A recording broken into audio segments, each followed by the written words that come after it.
o importante é começar falando de novo do ministro de sempre, que fez um pronunciamento ontem, que os senhores vão ouvir desde logo o ministro. Eventuais danos materiais e morais, pois os direitos à honra, intimidade, vida privada e à própria imagem formam a proteção constitucional à dignidade da pessoa humana, salvaguardando um espaço íntimo intransponível por intromissões ilícitas externas. E tem dois. Na hipótese de publicação de entrevista em que o entrevistado imputa falsamente prática de crime a terceiro, a empresa jornalística somente poderá ser responsabilizada civilmente se, à época da divulgação, havia indícios concretos da falsidade da imputação e o veículo deixou de observar o dever de cuidado na verificação da veracidade dos fatos e na divulgação da existência de tais indícios. Aí é que está o problema, o X da questão.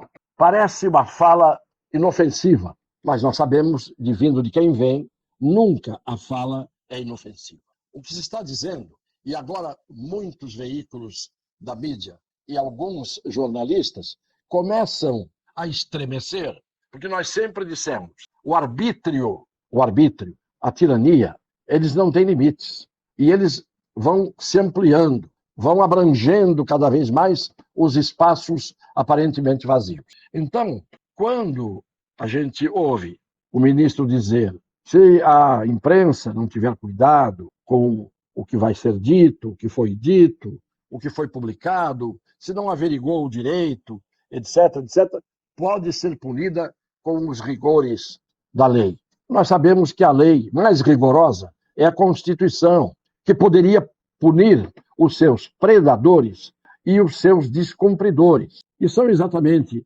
esses, dos grandes tribunais, os maiores predadores da Constituição e das leis. Então, quando o ministro vem dizer isso, que a imprensa tem que ter o cuidado, etc., isto significa o seguinte: eu entrevisto como jornalista uma pessoa. Dependendo das respostas que ela me der, eu posso sofrer as consequências, porque amanhã o tribunal vai dizer que eu não tive o cuidado de ver o que a pessoa ia responder. Ora, eu não posso saber o que a pessoa vai responder. Eu posso saber o que eu vou perguntar. Depois, além disso, se a pessoa respondeu aquilo que seria injurioso, difamatório, calunioso, ou que seria uma mentira, existe a lei para isso e a própria Constituição, que o ministro cita no começo da sua fala, quando fala dos danos morais e materiais. Então eu quero dizer ao ministro que é constitucionalista, mas era muito moço quando a Constituinte elaborou a atual Carta Magna vigente. Eu estava lá como assessor jurídico, ao lado de grandes juristas brasileiros, assessorando a Comissão de Sistematização da Assembleia Nacional Constituinte, chamado como jurista para dar suporte àquilo que tem que ir para a Constituição de uma forma juridicamente perfeita. Eu tive essa honra, convocado que fui pelo venerando José Bernardo Cabral. E ele testemunha de que eu, não sendo constituinte, mas apenas assessor, redigi inteiramente esse artigo agora, que o senhor Alexandre de Moraes, devia ser na altura muito menino, nem tem ideia, está falando de um artigo que eu redigi inteiramente, foi aprovado pelos constituintes. São invioláveis a vida privada, a intimidade, a honra e a imagem das pessoas. Artigo 5º, garantias constitucionais, direitos fundamentais, cláusula pétrea da Constituição. Artigo 5º, inciso 10º. Eu tenho a honra de ser autor desse artigo que ele citou. E eu sei muito bem, portanto, que a liberdade de imprensa e a liberdade de qualquer pessoa, ela é ilimitada, salvo quando, e a Constituição diz que não há censura e não pode haver anonimato, salvo quando a pessoa ultrapassa o limite. E aí vai responder pelos danos materiais, pelos danos morais, pelo crime que cometer. Não é praticamente censurando a imprensa, tolhendo a liberdade do jornalista em poder entrevistar, perguntar, para esclarecimento das pessoas, intimidando, portanto, os meios de comunicação e os jornalistas. Não é assim que se defende a Constituição, e não é este o sentido do artigo que eu tive a honra de redigir e que o ministro citou sem saber a autoria, evidentemente, deste artigo. Eu o conheço melhor do que ninguém, porque ele nasceu aqui, na minha cabeça e na minha alma, preocupado que sempre fui em defender a vida privada, a intimidade, a honra e a imagem das pessoas. Se forem feridas, pague-se por isso. Mas não é com a censura velada, com a intimidação dos meios de comunicação, embora alguns mereçam. Vários jornalistas mereceriam sofrer esse tipo de cerceamento no exercício da profissão, porque não a dignificam, porque fazem um jogo político, ideológico e às vezes mercantil da sua profissão que dá asco. O exemplo foi o jornal O Globo, para citar um exemplo concreto, e isso não tem nada a ver com ideologia, partidarismo ou preferência política. Eu aqui já mostrei sempre que o meu compromisso é com a verdade e com o direito. Mas vejam o que fez o Globo. Ontem noticiou que o presidente da República ia se encontrar com o príncipe herdeiro da Arábia Saudita, o senhor Salman. O senhor presidente da República ia encontrar-se, e se encontrou, com o príncipe herdeiro da Arábia Saudita. Quando, há 2 anos, mais ou menos, sei lá quando foi, o ex-presidente da República, que foi sucedido pelo atual, foi falar com o presidente com o príncipe da Arábia Saudita, a notícia do mesmo jornal O Globo, que agora é: Lula vai ser recebido pelo príncipe herdeiro da Arábia Saudita. Na notícia de quando o presidente anterior, o Bolsonaro, foi falar com o mesmo príncipe, foi: Bolsonaro encontra-se com um ditador sanguinário. O ditador sanguinário deixou de ser ditador sanguinário e passou a ser o filhote do papai, o príncipe herdeiro da Arábia Saudita. Isto é o jornalismo que se faz no Brasil. Portanto, a intimidação à imprensa é decorrência, principalmente, da própria omissão, da própria falta de cumprimento do dever da imprensa, da falta de vocação de jornalistas covardes ou interesseiros, que acaba levando ao avanço tsunâmico da prepotência sobre aqueles que cumprem o seu dever como jornalistas e que são jornalistas idôneos. É esse o problema.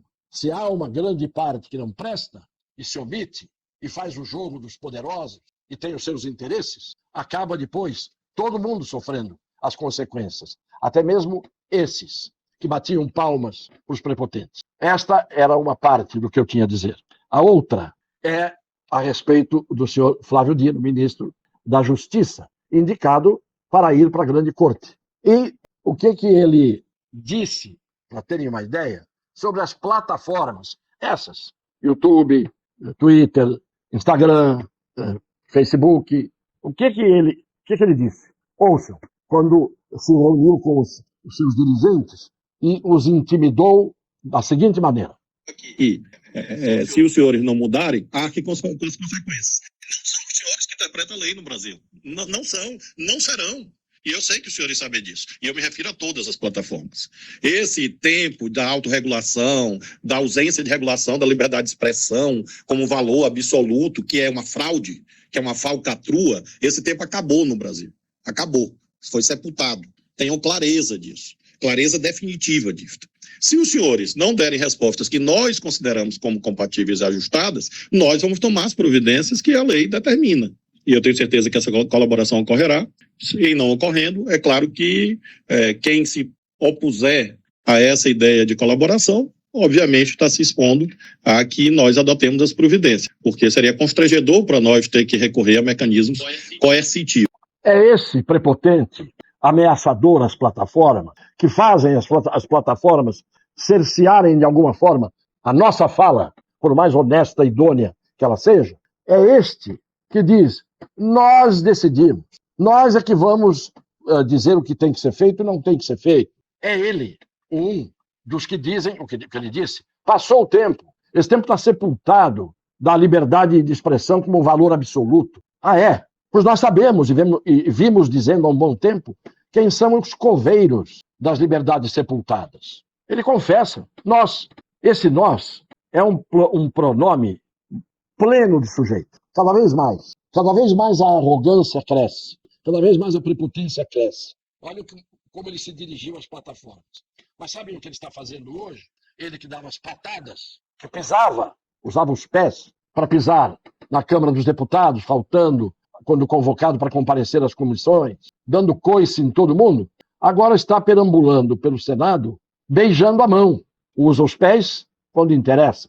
Agora, beija a mão dos senadores pedindo para ser aprovado na indicação para o Supremo Tribunal Federal. Este cidadão não tem qualificação para ir para o Supremo Tribunal Federal. Qualificação técnica também não é preciso muito, que está cheio de gente lá que não tem.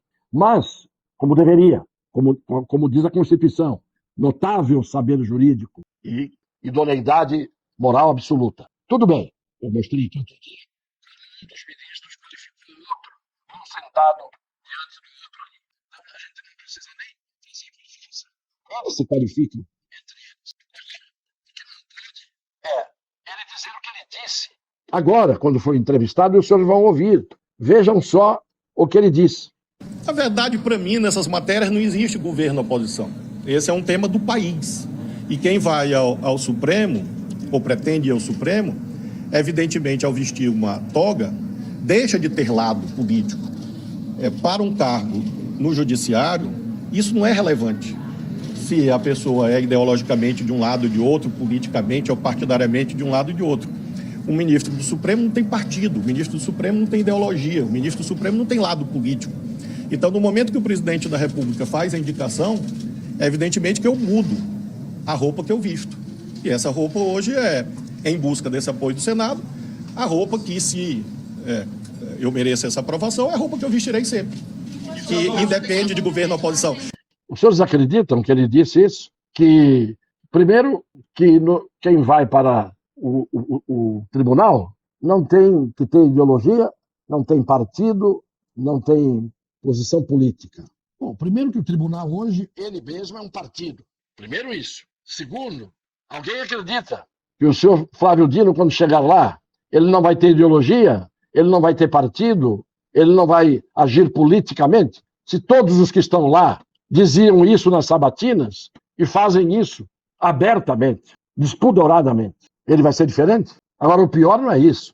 Ele diz que, chegando lá, quando ele puser a toga, ele muda de roupa. Não se trata de mudar de roupa.